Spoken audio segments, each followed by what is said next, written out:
Yo, what it do, well, champions? Y'all know what it is, man. It's time for the St. Louis Hustle podcast with yours truly, Cortez Hustle. My girl, Michelle, is in the building, and we've got a wonderful show lined up for you today. We're talking all things America on fire, ladies and gentlemen. So we're going to talk about what's going on. We're going to talk about some of the president's comments. We're going to talk a little bit about solutions mostly is what we're going to talk about, man. How do we heal? Where do we go from here? You're mad, you're upset, you're angry, you're disappointed. Some people don't get it, others get it a little too much. At the end of the day, man, we've got to solve some of this stuff. We can't just be mad about it. So be prepared to engage with the show, man. Make sure you like, make sure you share, but also make sure that you are commenting because we want to hear from you as well. And we're going to roll the intro and we're going to get this party started. Growing up in St. Louis has never been easy, and most say if you want to succeed here, that you must leave and put down roots somewhere else because of the strong crabs in a barrel mentality here. I don't know if I'm just an optimistic person, but to see people like Chuck Berry and Nelly make it in the music industry, or the Roberts brothers and Dave Stewart in business, or William Lacey Clay Jr. in politics, can we blame the city, or is it that people just aren't hungry enough? We're talking to all of the movers and shakers in this town, from entertainers to politicians, social activists and organizers, and of course, entrepreneurs. Is there a curse on this city that holds people back? Is there an unseen hand that decides who makes it and who doesn't? You're about to find out. Welcome to St. Louis Hustle.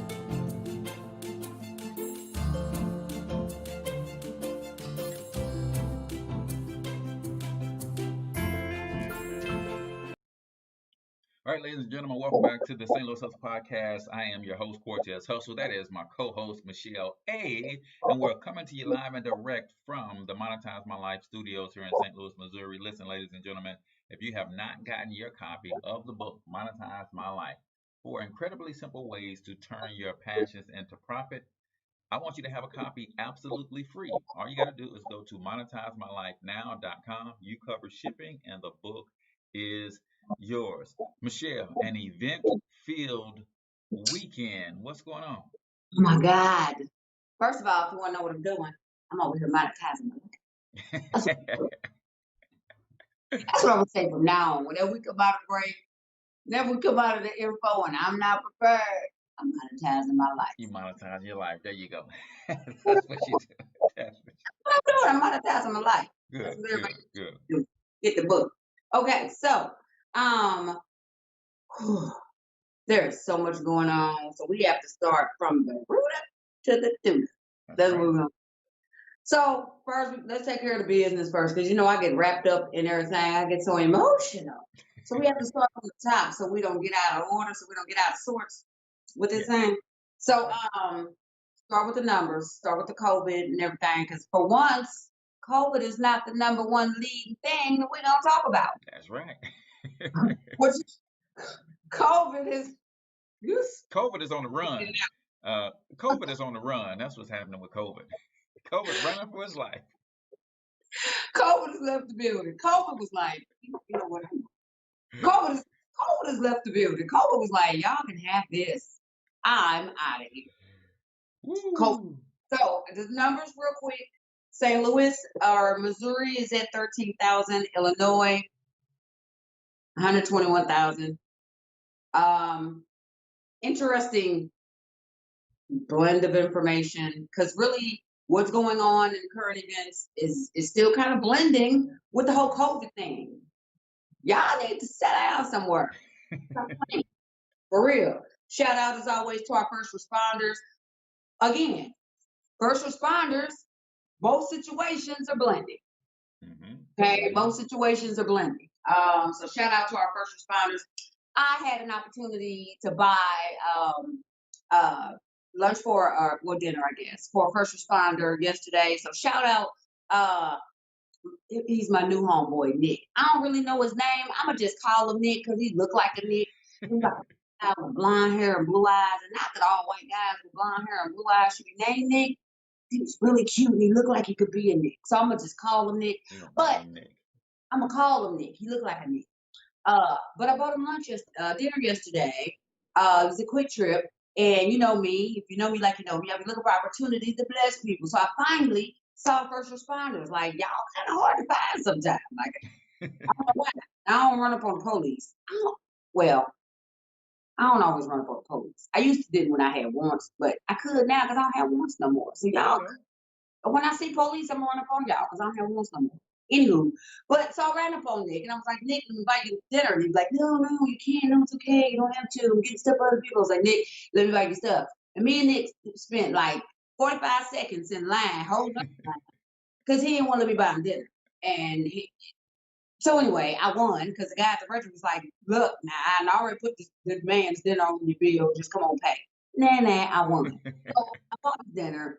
Everything worked out fine. Then when I get out to my car, Dick was like, you ain't got no ring on your finger. I was like, Dick, Dick was acting like he was like, oh, good, try to wipe you. I was like, what? Boy, you better come on with There it. you go. There you Oh, go. See? like the boys, he was a little young. I was like, what? You better see oh shimmy, Nick. Okay. Anywho. But shout out to Nick and his whole little crew that was at the quick trip on West Florissant yesterday evening. They was in between, they was on that little 12-hour stretch and they Yeah, was man. probably caught up in the melee yesterday. Yeah. So It, shout it out got to it them. got dicey over in that area too. Yeah, Yeah.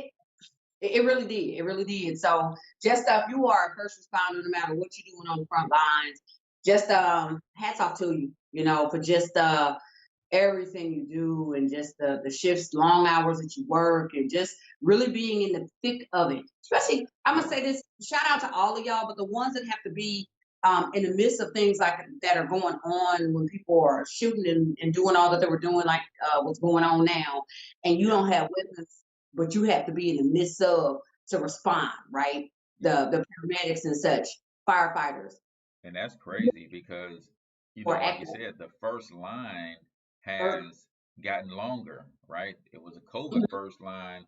Now it's the first line. COVID still doing this thing, but now you're talking about being on the first line for these riots and the protests and people hurling stuff and batteries and bricks and sticks and bottles. So yeah, definitely we appreciate all of y'all while some people are trying to burn down police stations. Yes. I still have a need of y'all, man. Please come to this address if I need your help. Exactly. So, also last thing, I can't get away without shouting out your president. Yeah, yeah, Get your my boy. president. Get your boy. If y'all looting, we shooting, Yeah, y'all, that's your president. yeah, yeah. That's your president. That's your boy. If y'all looting, we shooting. He ain't I'm playing with y'all, man. He's trying to tell y'all. We are not playing with y'all. He's trying to tell you something, man. You better listen. you hold down for that second check, ain't you? You hold down for that second stimulus check. That's what's going on. Now I will say this. His speech yesterday, even though I don't agree with some of the rhetoric, he did sound like whoever wrote that speech for him, the one that he did yesterday, he Right. sounded like a real president. But the move that he made, busting up those protesters so he can walk across the street and take pictures in front of the church, that was just retarded. That was crazy. But Right. the speech though, he sounds like a real president. All the elements were there. He sounds like he would like your vote in November. Right. But when you think about what he did, though, the only reason he moved those peaceful protesters with tear gas and all of that is so he can walk across the street and take pictures in front of the church holding that Bible.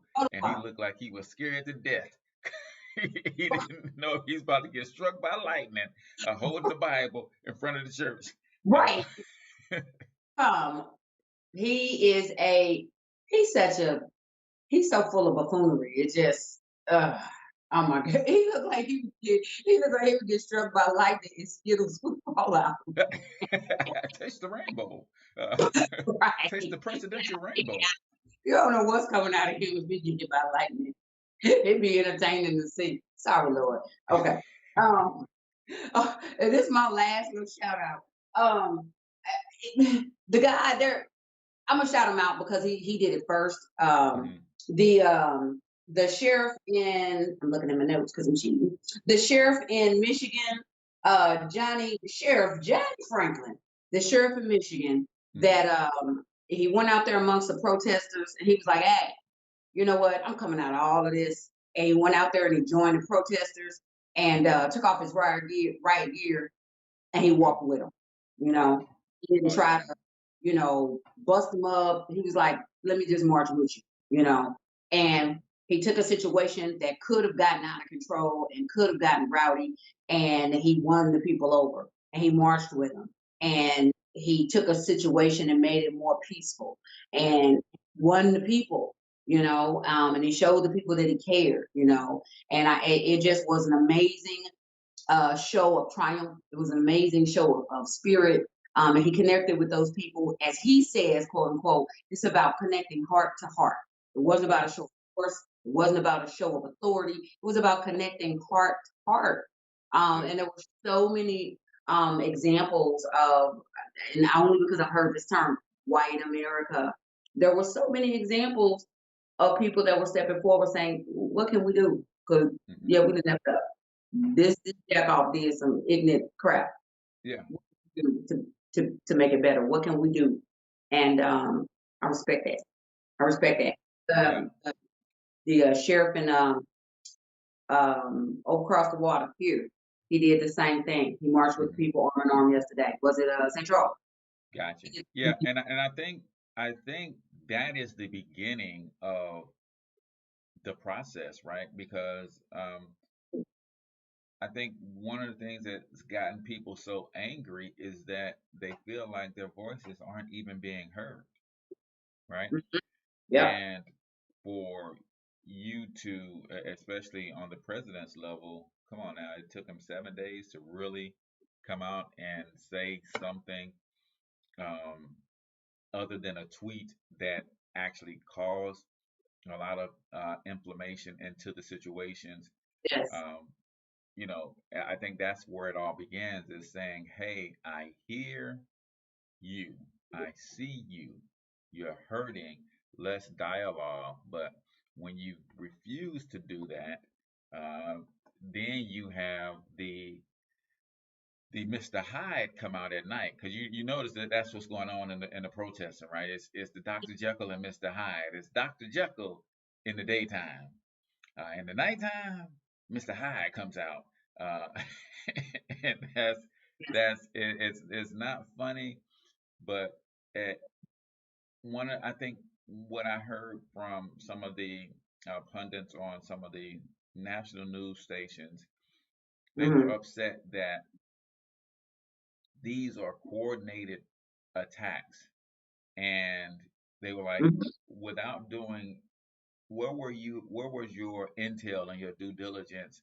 Because they was like, everybody knew what was going to happen, because we've seen this movie before. It's like, but why weren't there any preventive measures taking place to help prevent some of this stuff?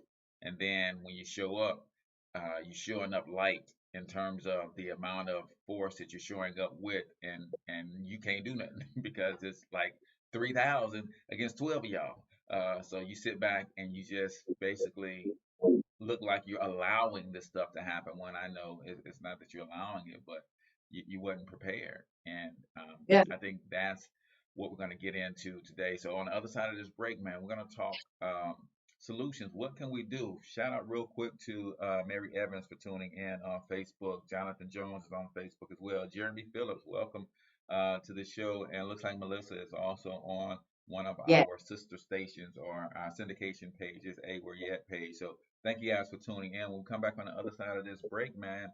We're going to talk about, you know, what the issue is. George Floyd, I can't breathe again. So keep it locked right here.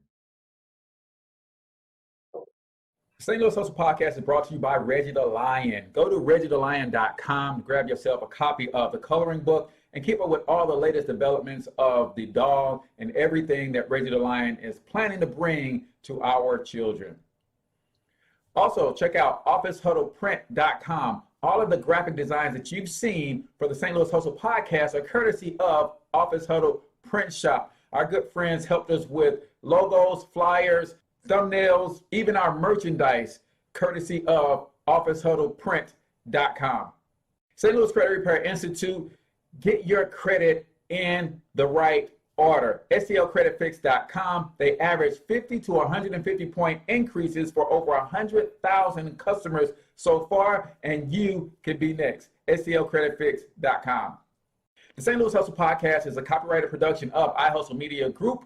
Any unauthorized use of the content of this show is strictly prohibited. iHustle Media Group, a better way to market. All right, ladies and gentlemen, welcome back to the St. Louis Hustle Podcast. It is your boy, Cortez Hustle. That is my girl, Michelle A. And we're talking America is burning. We're talking solutions. We're talking what's really going on. Why are these cities on fire? And what can we do about them? So you want to give us a rundown of what you know got things sparked off this time with the whole George Floyd situation? So just super duper brief. I mean, we all kind of know the story. George apparently, for something what I consider, it was a minor infraction. It was an infraction. Allegedly, he was supposed to have been passing it. That was unproven. He never got an opportunity to stand court or to see his day in court or to see justice. So allegedly he was had passed a counterfeit bill, and was arrested or was being detained by the police in Minneapolis, and the policeman detained him and while in handcuffs, calmly in handcuffs, the police had him on the ground, and the officer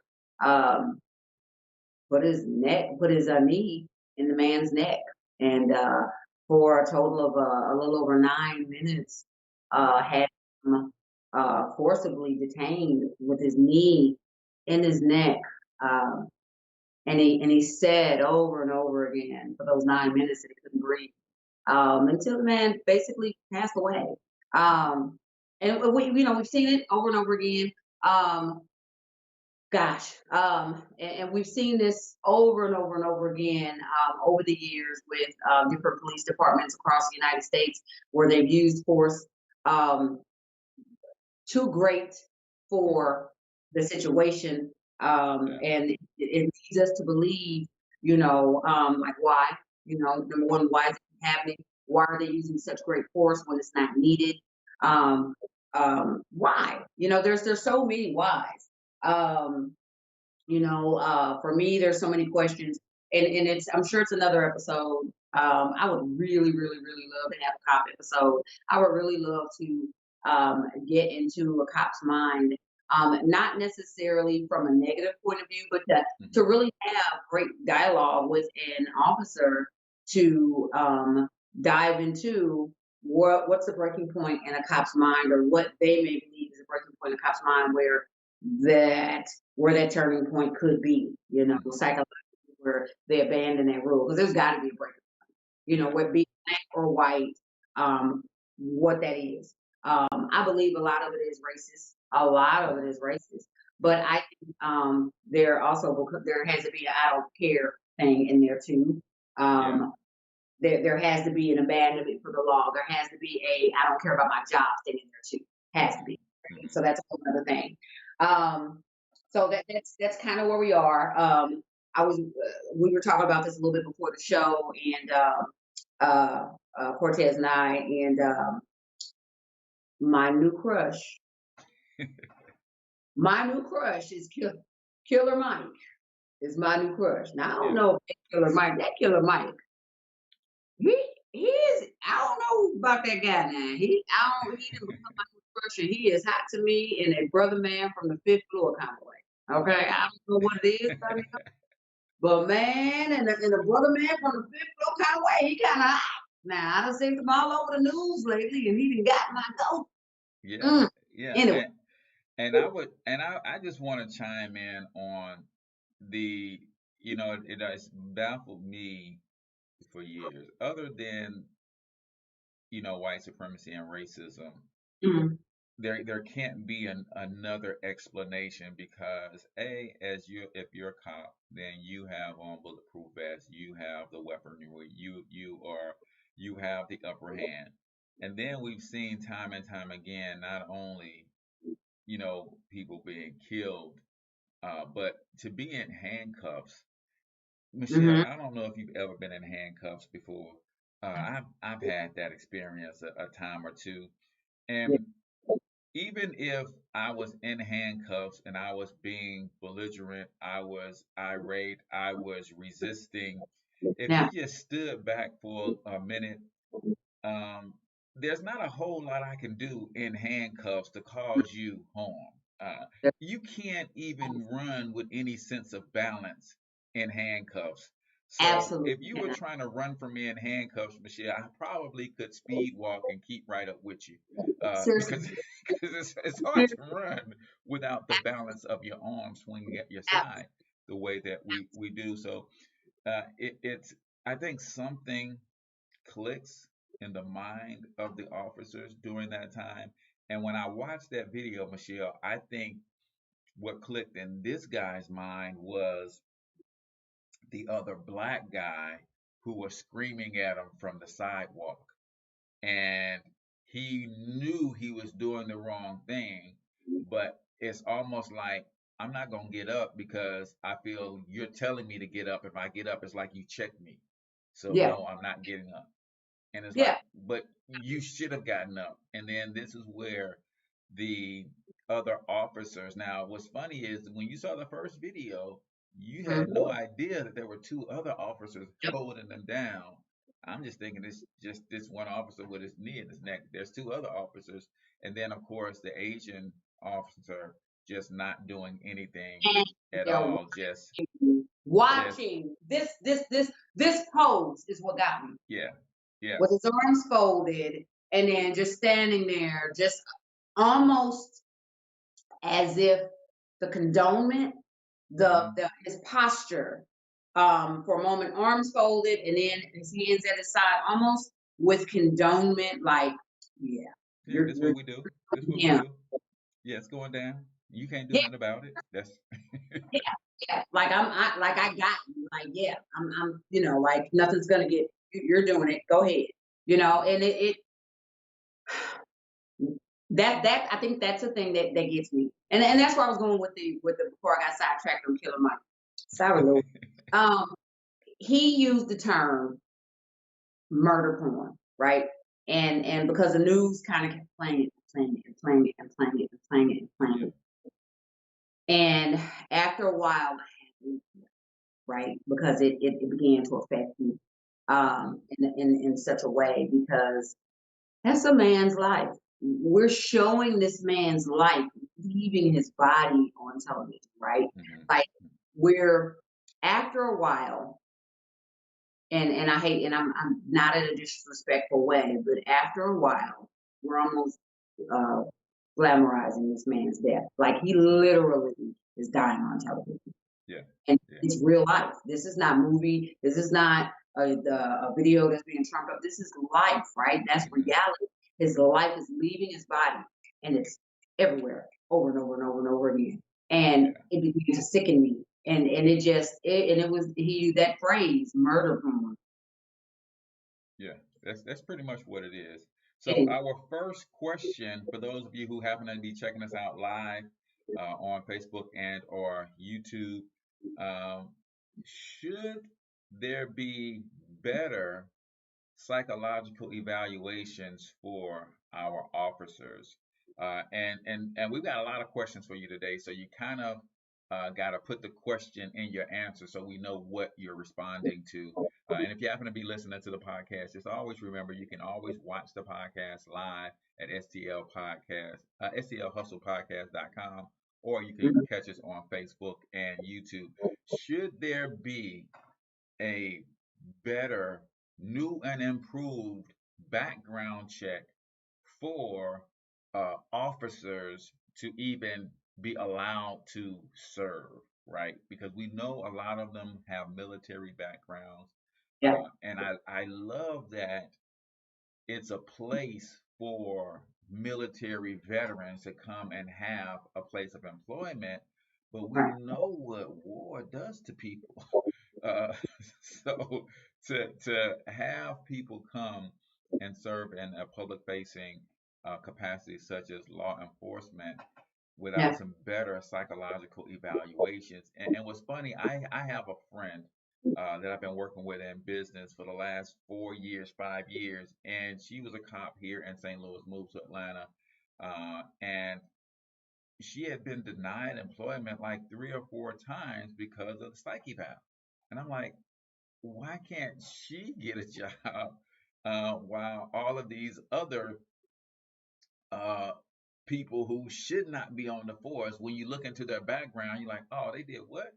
Oh, they got a history of doing what? And they Yeah. are allowed to walk our street. So that's number one. I think Yeah. another huge uh, thing that should be done in Mm-hmm. terms of, you know, policing, right? I think that police should have to live where they serve. I thought Because they. yeah, because if if I lived in the community where I served, Mm-hmm. and the people that I serve know where I live, Mm-hmm. and my kids go to school with their kids, and Yeah. I get to know that when I'm off duty and I'm in street clothes, I run into these people at the local grocery store. It's less likely that I'm going to use excessive force Yeah. to this degree if I live with the people that I serve. But when you telling me that you get to live way out in your beautiful suburbs, but you Oh, come and police in the inner cities and urban communities that you have no real connection to, I think that makes it easier for you to come into work having a bad day and something like this happens. So should there be better psychological evaluations for cops? Should cops have to live in the communities that they serve? So those are our first two questions. What do you say on those, Michelle? you know what? I definitely without being messy, I dated a cop. I ain't gonna say when, but I dated a cop. And so, and I love law enforcement. Absolutely love them because I respect the law, you know. Law's in place for a reason. And but I dated a cop and he's no longer a cop anymore. And I'll just say that um I know that that person didn't, you know, no shade to that person, but I know that that person, from what was shared with me at least, didn't the psychological exam that they would wasn't super duper extensive because they they didn't have a whole lot of, you know, and that they didn't go through an extensive the psychological part of what they went through to be an officer, at least for St. Louis City, wasn't extensive. Mm-hmm. Um, pretty basic. Um, but the person had underlying I mean, they weren't crazy, like, woo, I'm crazy. But Right. they had underlying psychological issues that were undealt with. Really. The person had, you know, I think if you are a person that if you have, you know, everybody got a little something in their closet. But I think Mm-hmm. if you have unresolved issues, daddy issues, mommy issues, Mm-hmm. bully issues, Yeah. bully issues, racial issues, bully issues, bully bully issue. It could be a Yeah. remix. Bully issues. If you got those things, and I think the proper exam will Mm-hmm. expose those things. Correct. Um, then I think there should be some red flags. I'm not saying you shouldn't be a cop, but I think some red flags should come up where treatment could be given and you know decisions should be made. But I don't think that they should just be releasing people to be protecting and serving just because they give the right answers on a test, and because they are physically fit. Hell, they let people be cops who ain't physically fit. Mhm. So And I even think the physical fitness part is an opportunity to have an extended psyche eval. Because if you're watching how people behave as they're going in and through the physical fitness training part, I don't think the psychological evaluation should end with the paperwork. It's like, okay, that got you through to the academy, but we still watching you. We still right, watching you. right, Because if somebody can't pass, or if you see somebody cheating to pass, and all of those things should be red flags, and should cause a slowdown, a pause, or a break in this person's application process. So yeah. definitely that. What about people having to live where they serve? Uh, By all means. Now, I didn't know that that was a thing. I think, because I believe firefighters have to live where they serve, right? I think firefighters do. I'm not Uh, sure. I'm not sure yeah, because they get I to live think in the so. firehouse. I don't think their family residence has to be in the Uh, community that they serve. That used to be a thing, and I mm, know in St. Louis City you have to have residence in St. Louis City to be a St. Louis cop. But St. Louis City is so big, right? yeah, So I could live in St. Louis yeah, City and one part of the city, but I can be a cop in a district somewhere on the other side of the city, and yeah, that doesn't create the connection. And I know a lot of these smaller municipalities don't require that you live in that community. So these guys are coming in for 30, 45 minutes away mm, to serve their time and to do their jobs. But I think if they lived in the community where they got to know the people got to know them. It could create less of an opportunity, for to use excessive force. a blessing and a curse. I Hmm. say they should at least start there, maybe. Hmm. I could see it being a benefit, definitely, but I also could see it being a bit of a hindrance.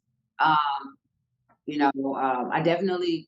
can see the benefit of it, but I could also see if that person, um, has some, issues. Maybe if they have a skeleton in their closet, if they're this person and they are, trying to turn over a new leaf, and everyone is holding them to their past, and they're, trying to not bury that bone, but they are trying to, make the bone better, maybe, or trying to clean the Right. bone, and people are holding them to, what they did in their past, and they won't let go of that past. Maybe it's hard for them to, um, uh, to be different or something. Maybe I did something in high school, and they won't let me alone. How sometimes people get their records expunged. You hear about that all the time. Maybe I Right. get the record expunged. I was a troubled teen, and then I get my act together, and then I go to school, and then I go to the academy and all that. But everybody still remembers me as badass Shell. I Right. can't, I'm going to the community trying to be a cop, and then I can't get that respect because they still remember me as badass Shell. Gotcha. And Um, and so, and but in that situation, you could still be a cop, but uh, maybe not in the community that you grew up in, mm, but still wherever you're a cop, you take residence in that community. yeah, yeah, You see what I'm I think saying? that's So yeah, yeah, you could have problems if you grew up a certain way and uh, you created a reputation in that community. But if I went to school and I still wanted to be a cop, mm, wherever I decide to serve, I should rent a house there at least and live there, or buy a house there and live but, there. If that's going to be my career, and get to know my neighbors and my neighbors get to know me. Because I heard a report that the particular officer in Minneapolis, his neighbor said they didn't even know he was a cop. uh, Like, wait, what? How do you not know I didn't it's know a cop? It's a cop. He ain't never brought the cruiser home. He ain't where he never walked out the house with his uniform with on. his Never, uniform on. ever.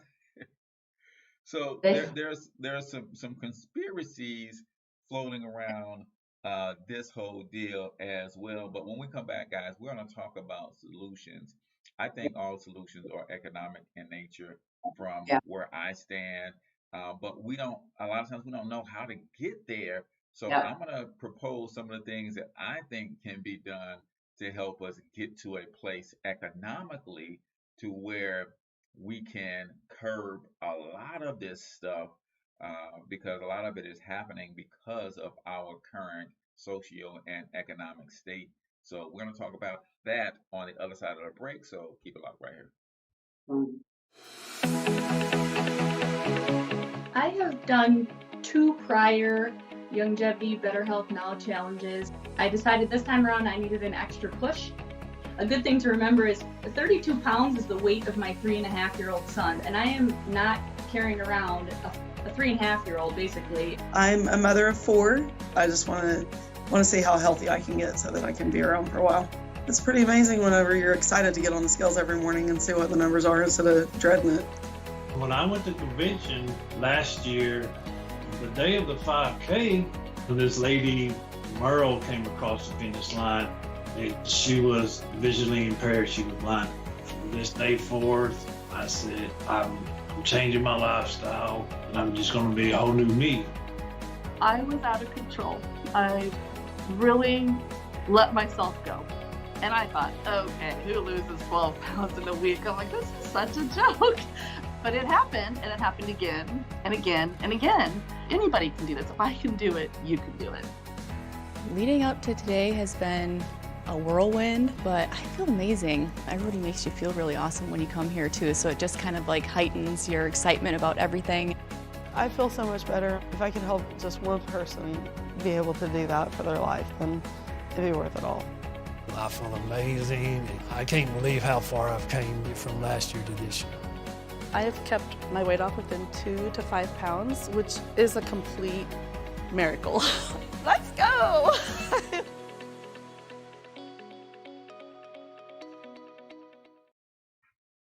All right, ladies and gentlemen, welcome back to the St. Louis Hustle Podcast. I'm your host, Cortez Hustle. That's my co-host, Michelle A. And we are coming to you live and direct from the freefunnelmachine.com studios here in St. Louis, Missouri. Ladies and gentlemen, if you are not using sales funnels in your business, you are working too hard. You can set up a free sales funnel with autoresponder. All you got to do is go to freefunnelmachine.com, put in your name and email address. You'll see the funnel directory. There's a lot of templates already built for you. All you got to do is choose one, customize it to your business, your brand, and boom, you are in business, ladies and gentlemen.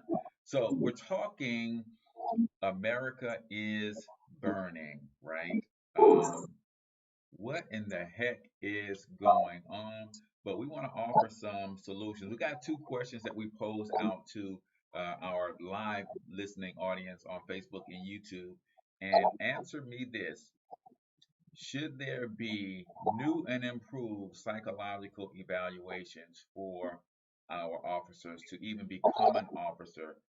Is that potentially where we're dropping the ball, is not putting them through a rigorous enough psychological evaluation to understand the mindset of some of these cops? So remember, include the answer, the question in your answer so we know which one you're answering.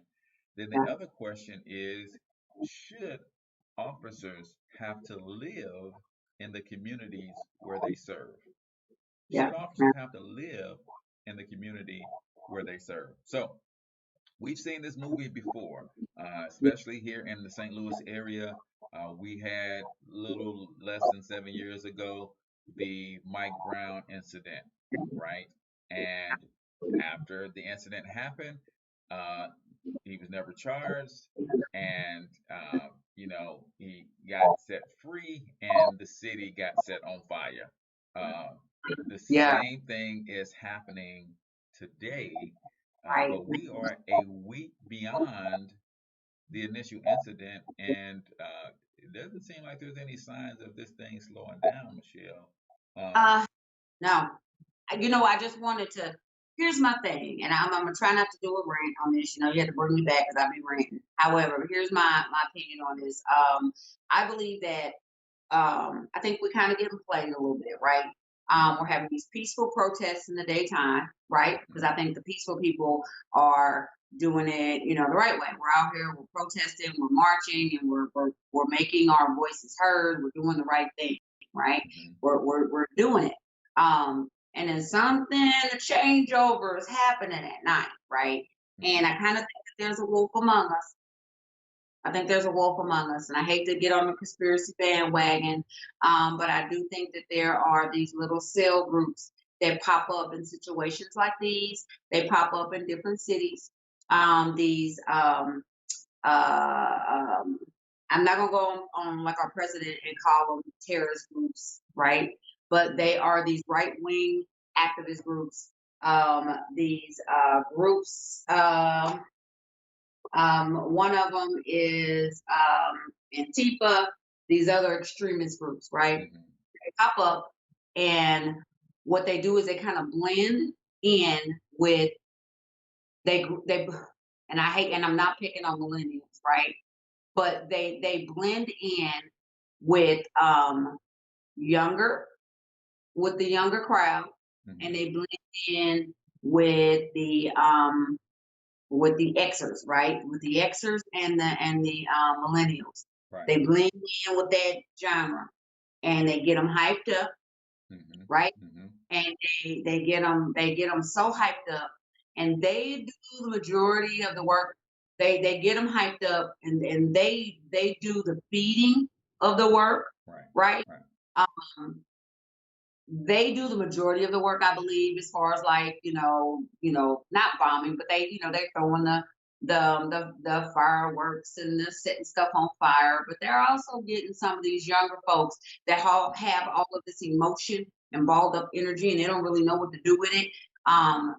They don't know what to do with it, and all they need is motivation. And they're feeding it. And that's what's going on. So that's why I kind of said we kind of getting played. Because here's the thing, they're hitting, it's strategic. And that's how I know we're getting played, because they're moving from place to place. It's strategic. You can't tell me that all the people went from Ferguson to Brentwood to O'Fallon to downtown 3 different damn nights in a row, and as a large group. Right. 3 different nights in a row collectively, because there wasn't nothing going on in Ferguson last night. Everybody was there.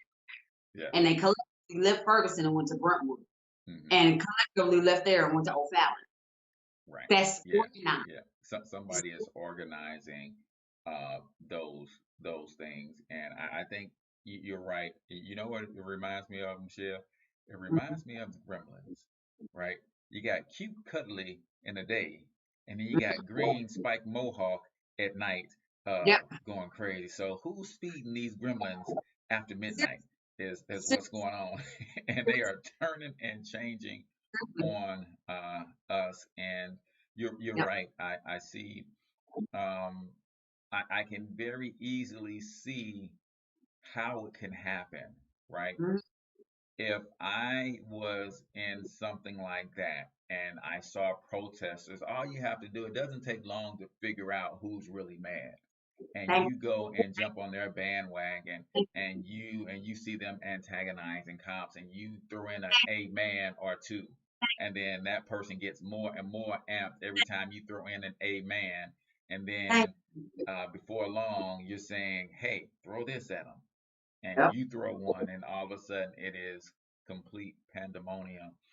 I think that is exactly what is happening. So Robert Plant says psychological evals for officers was sound. However, the combination of systemic training and personal vendetta caused this tragedy. Um, and I'm just wondering if that is the case all throughout every one of these incidents. Man, there's a post that lists all of their names, and I wanted to go through that, and I didn't have time to research it this morning.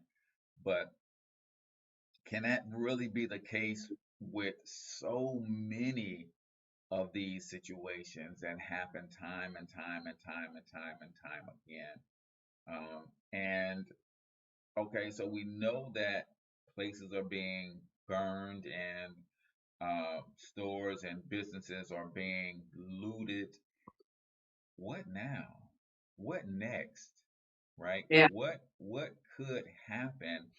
And as a financial educator and someone who is serious about economic empowerment for the individual first, which I think then leads into economic empowerment for the community. I saw a post from my man Michael Johnson earlier this morning, and it made so much sense. He said, we can come together to burn a building, but we can't come together to buy a building.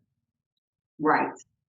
And I think that is a fundamental problem that will continue to put us in these situations.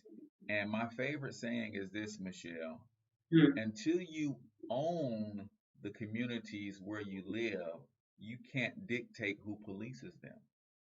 And we know the people who are policing our communities are not necessarily from our communities. And as a result, they don't share um, the same love and compassion for the people in our communities. They look at us through a different lens because they are not from the community. They are not one of us. And I think understanding economics and how our country is set up, how our economy is set up. Listen, guys, we need to be more financially literate. We need to become more of producers than consumers. We need to start providing the 5 basic necessities for ourselves: food, clothing, shelter, safety, and security for ourselves. Because when you are doing that, you become part of the solution. And when I say own, I don't mean own the house that you live in. We have a lot of home ownership in some of our inner cities where a lot of this stuff is taking place, but that's as far as ownership goes. You got to not only own your house, but you also got to own businesses in the community. You also got to own the political process in the community. You also have to own the responsibility of holding politicians accountable for the policies and procedures that they are creating that are affecting us so dramatically and drastically. But when you don't take part in any of those processes, like today, it's election day here in Missouri. How many people are going to get out and vote? Uh, and how many people are going to say voting doesn't matter, right? So we've got to take an economic stance at some point and start building communities where ownership is at the forefront. This is where it makes a difference. Burning down downtown won't change the government officials, and it won't change the rules that are in place. That's not how you get heard. It's how you get seen. It's how you go to jail. But it's not how you get heard. It really isn't. Showing up at the polls, voting people out of office, that is how you get heard. And that's how, and I go back to this conspiracy theory, but that's how distraction comes, right? It, especially in front of an election day. If we can be distracted to not show up at the polls, right? To do what we did last night and the night before, and not show up at the polls and not be educated about the election process, things don't change. We just stay mad. We just get to continue to be the angry Black man and woman. We get to continue to be the bull in the china shop. And that's all we'll be if we don't show up at the polls and vote to change things. Gotcha. Yeah, I agree. Robert Plant says, always keep in mind that though that certain Black communities have officers from outside who are taught, told, and trained to limit the upward mobility of those within. I agree, and that's where the systemic racism comes into play.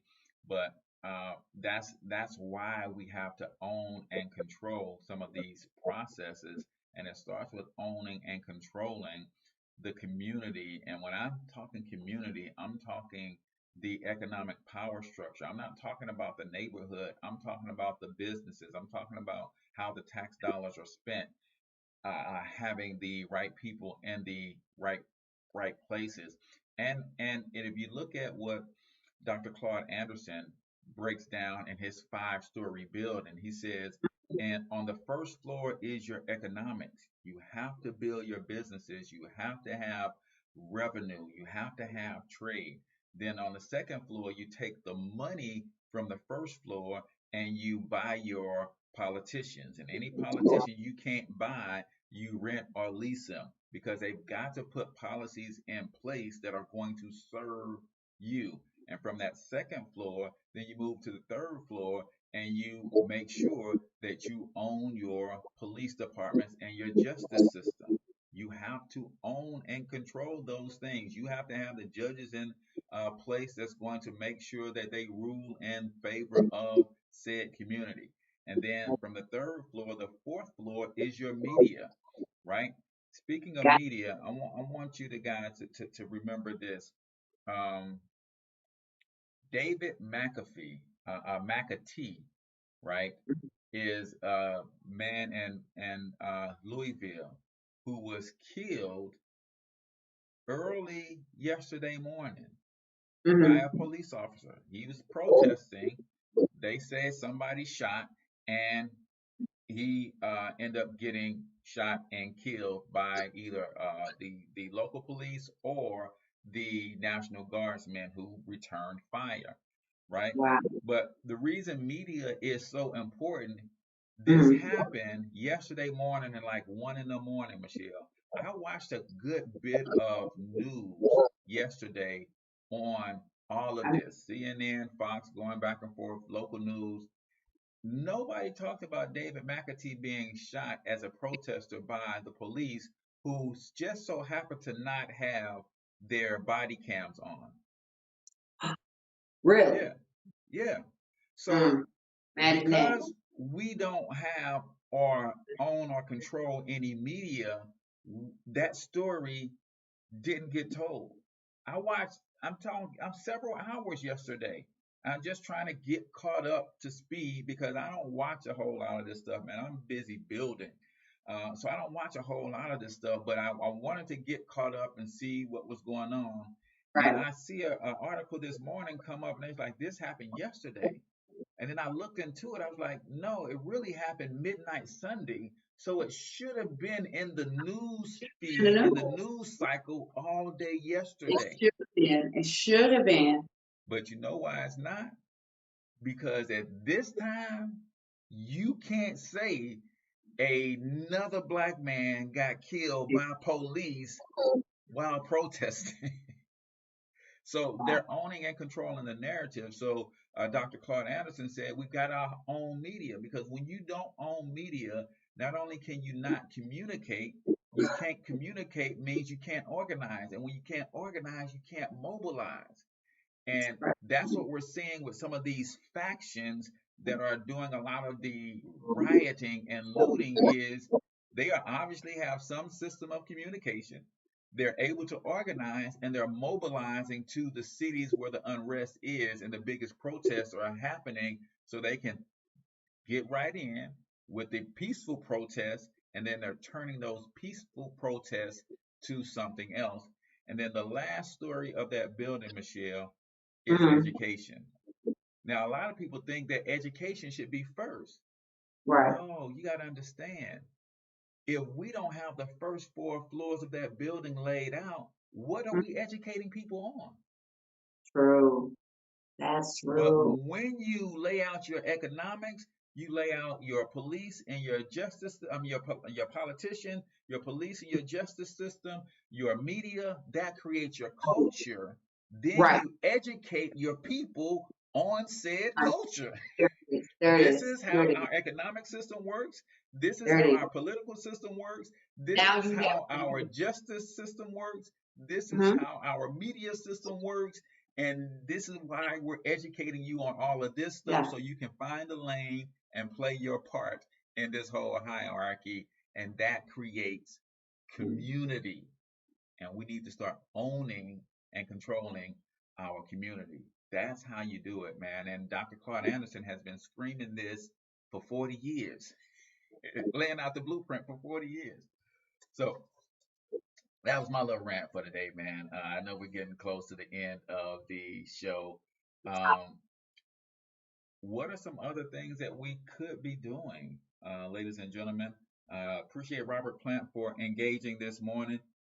Anybody else got any ideas, right? After the smoke clears, literally and metaphorically speaking, that is, after the Right, smoke clears, what do right. we do Yes. from here, Yeah. right? Where do Goodness. we go? All I have to say is, if you're gonna go down there, I know because we're getting ready to wrap up, but if you're gonna go down there, I'm gonna say it. I said what I said. Here you go. If you're going down there tonight, don't be a part of the problem, right? If you go down there tonight, when all of the foolishness starts, get the heck out of Dodge, right? Don't be associated with the people that are causing the melee. When they start that foolishness, get out, right? Don't be associated with the negative press. Don't be down there and be like, oh, it wasn't me because I wasn't the one that was doing it. I was just watching. Right, right. Don't be an innocent bystander that gets caught in the crossfire because you was just watching. You just wanted to see. You know what I'm saying? You want to see something, go home and pray about it. That's what you see. Go see that. Go see Jesus. Go do that. But just going to see because at night, people that are down there, I'm sorry. You can't call that positive. There's nothing good going on down there at night. And like I said, there's a wolf among us. Now I said it. You go tell somebody I said it. I'm sorry. Don't Yeah, and take it up. no, that is factual. In Minneapolis, they talk about all the people that they had detained and locked up from these protests were from out of state. That, The that's people nothing. Thank that you. they That's nothing. locked up were That's not nothing. locals, right? It's So not local people. It's people from out of the state that are coming here pumping us up. That's what I'm saying. People are sliding in here, sliding up under us.